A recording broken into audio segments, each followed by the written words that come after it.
Welcome lads, ladies and gentlemen to the 2022 Custom Zombies Awards. In this video we take a look at the incredible maps and mods dropped by this insanely talented community over the year of 2022. There are 10 categories and for each there are 4 runners up before separately announcing the winner. And I just want to quickly thank you guys for hitting 100,000 views on last year's awards video. So with that high spirit in mind, let's dive into the very first category, which is Best Tribute. This award goes to the maps that have done a tremendously good job at accurately recreating or paying tribute to existing fan favorite material. And the runners-up for 2022 are Angry Giant, Westland, Everything must die. Panic Center, Overload,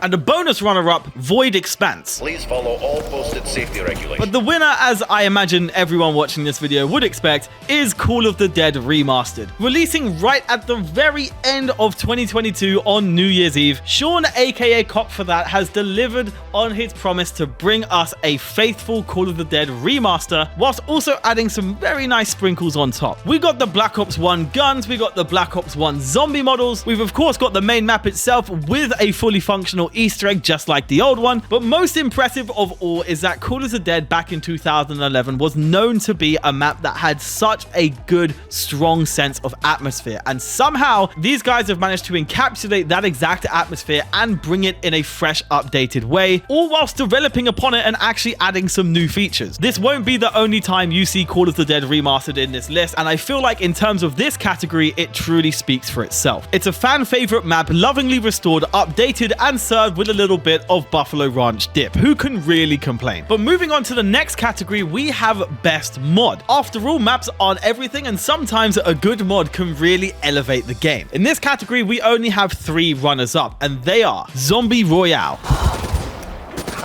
Pegasus, the Zombie Plus mod.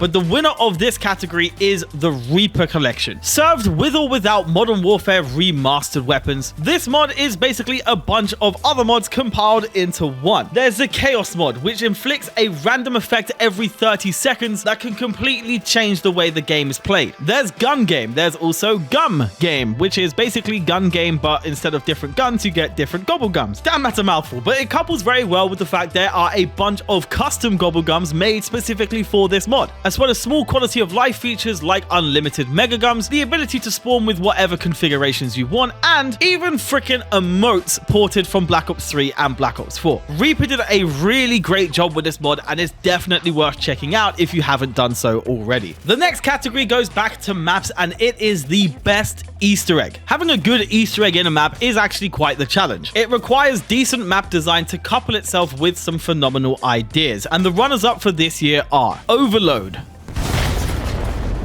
Seatown, Dark Plan, Mori Rebirth.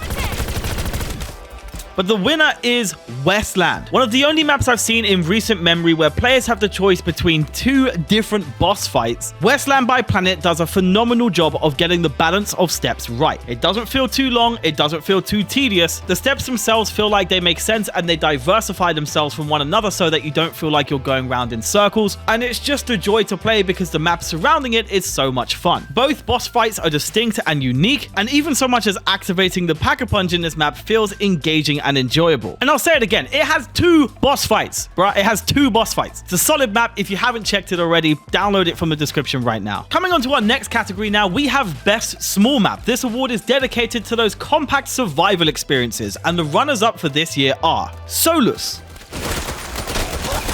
Night of the Living Dead, Katano, Shugeki.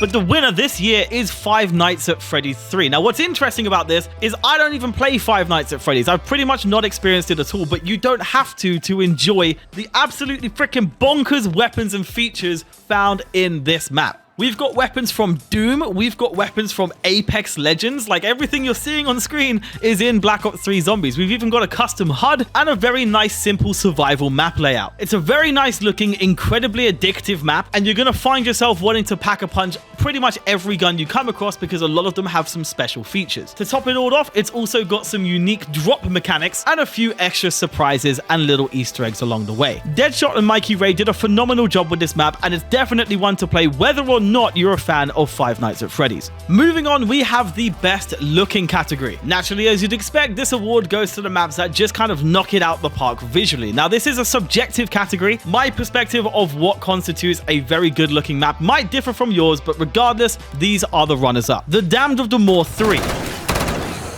Call of the Dead Remastered, Astoria,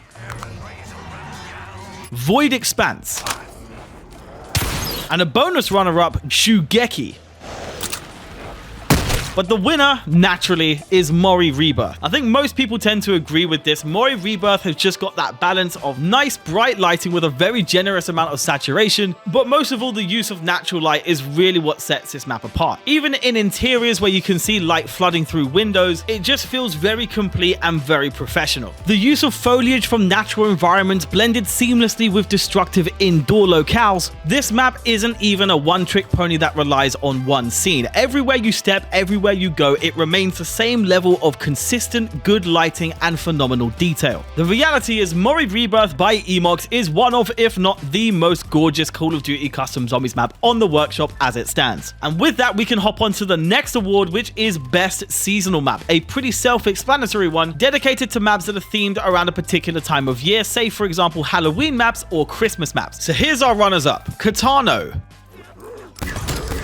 Five Nights at Freddy's 3, Nightmare Cabin, Halloween Island.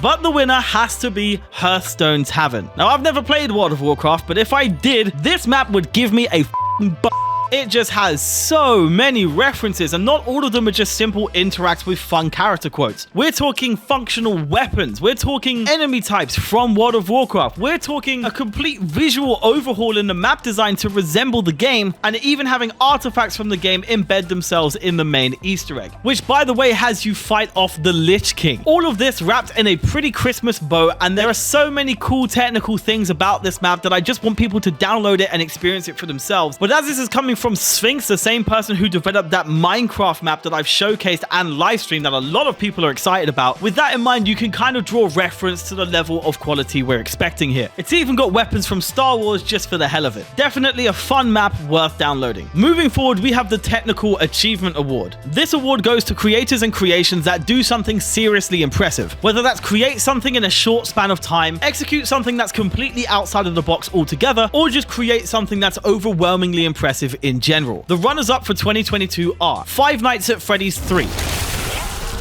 Hearthstone Tavern, Dark Plan, Seatown. But the winner is actually Call of the Dead Remastered. Now, some people are going to be wondering why a remaster has made it to the Technical Achievement Award. And to understand why, you must first understand that remasters like this are not a simple case of just ripping a map from an older game and porting it to Black Ops 3. If it were that simple, we'd be seeing a lot more faithful remasters on the workshop. But no, what Sean the map creator would have had to do is painfully recraft by hand the entire map and desperately try to make it as close to the original as possible. There are some map creators that I've spoken to who might actually argue that in some ways at least, faithfully remastering an older map poses more of a challenge than creating something entirely original. This is because of the pressure that there is to get it right, and what qualifies this Call of the Dead remaster for this award is not just that the map feels one-to-one, but the atmosphere, as I mentioned earlier, feels one-to-one, and that to me is the most impressive part, because to me that's something that Treyarch themselves failed to do with with Zombie Chronicles. You take a map like Verrückt, where you've played the Black Ops 1 and World at War versions of that map, and then when you play the Black Ops 3 version, that atmosphere just isn't present. But what Sean has managed to do is actually take this fan favorite classic, even update it and add new features, yet still preserve and encapsulate the very essence of what made it a fan favorite map in the first place. I'm talking those classic ambient sounds, the lighting, the fog, the finer details, the sound design as a whole. Faithfully restoring that, doing something that Treyarch couldn't even do themselves, is why I believe this map more than deserves the Technical Achievement Award. But moving on to the final 3 categories of the video, we come up to Most Creative. Another self-explanatory award. This one goes out to the creators that thought outside of the box. The runners-up are Hearthstone Tavern, Dark Plan, The Damned of the Moor 3, Westland. But winning this category is Infection. This is effectively a modernized remaster of Hotel, a custom map from World at War. But the reason why it wins the Most Creative award is actually because it is the only zombies map in general that I feel like accurately depicts what zombies would have been like if it stayed in the same story arc as the official Black Ops 3 campaign story. It's set in a coalescence facility using Black Ops 3 DLC weapons, various ambient noises from the Black Ops 3 campaign. Even what the zombies wear remains consistent with the map, but what really makes it creative is the Easter egg. You effectively interact with these panels and you're beamed to one of multiple different scenarios. One set of scenarios will have you survive using exo movement in a very confined space. Each of these spaces are pretty unique and offer a different level of verticality. What you could also end up in is a free run parkour session, also using exo movement, where you have to get from point A to B within the time limit. Utilizing these mechanics in zombies feels really fresh, really new, and theme-wise it feels exactly like the kind of map you would have expected to unlock by beating the Black Ops 3 campaign. And I feel like that's a void that just hadn't been filled, and so I feel like Infection by Vorteron deserves the Creativity Award. Next up, the Most Addicting Award. Again, a subjective category. These are just maps that I find myself consistently coming back to. Seatown, Astoria, Five Nights at Freddy's 3, Call of the Dead Remastered. But winning this category is a map that might have 2021 stamped on it, but didn't go public until 2022, and that is Void Expanse. I freaking love this map so much. What it effectively is Revelations meets Ascension in a way that's just as beautiful as you imagine. It uses weapons ported from Killing Floor, which is also a spicy touch. It's got a small, simple Easter egg. It's got the Lunar Landers. It's got that G-Force spinny thing. It's got the Gigant Laser Beam eye trap from Gorod Krovi. But just more to the point, it's a map you'll just consistently want to go back to just because of how fun it is to just casually play. It's got a simple, memorable layout. Unlocking all the things that's necessary to kick back and get stuck in with survival is nice and easy to do. It's just a no-nonsense, good-looking, brilliant map to play. So hats off to Renegade for making it. The custom box as well is one of my favorite things about it, and it definitely deserves this Most Addicting award because it's the map I've probably played the most this entire year. And now we come to the final category, Map of the Year. Now, like with the Reese Declassified from last year, from the main map perspective, we will be excluding any faithful remasters from consideration. Taking areas or drawing inspiration from existing Treyarch maps is fine, but maps that are fundamentally a remaster will not be considered for Map of the Year. If they were though, I think we know who won 2022. But regardless, here are the runners-up. Astoria, Westland, Void Expanse, Damned of the Moor 3, but the winner is actually Mori Rebirth. Now, initially, the Easter egg for this map was so long that it actually kind of put me off playing it. But upon revisiting it for the purpose of making this video, I realized a few things. Firstly, if you're someone who does enjoy a long quest in zombies, then this map is perfect for you. Secondly, the boss fight is really fun to do. And thirdly, this map does function as a survival experience. The Pack-a-Punch and the power is not too tedious to turn on, and once you know what you're doing, you can have a real fun time playing this map casually. The weapons are ported from Black Ops 4, but they have inspect animations, and the textures and general balancing feels top notch. The Pack-a-Punch camos are nice. The visuals in general, as we touched on earlier, are absolutely phenomenal for this map. The map layout is very expansive, offering a variety of different environments, and also there's a heavy hit of nostalgia to go with areas paying homage to Transit, as well as featuring a take on the Lost Elemental upgrades of Shangri-La's Baby Gun, along with some other Ether Story references to go with it. Bringing all of those elements into one place and coupling coupling it with some of the most beautiful vistas in Custom Zombies, Mori Rebirth truly deserves this award. And with that, we reached the end of the video. There are so many maps I wanted to feature, but truth be told, 2022 was a lot more busy for Custom Zombies than I actually thought, and there are some incredible maps coming out in 2023, which I've touched on in my upcoming maps video, which I'll link on screen right now. If you haven't checked it out, I highly recommend you do so. But that's been all from me. I hope you guys enjoyed the video. If you did, please be sure to leave a like, subscribe if you're new, and I'll catch you in the next one. Cheers.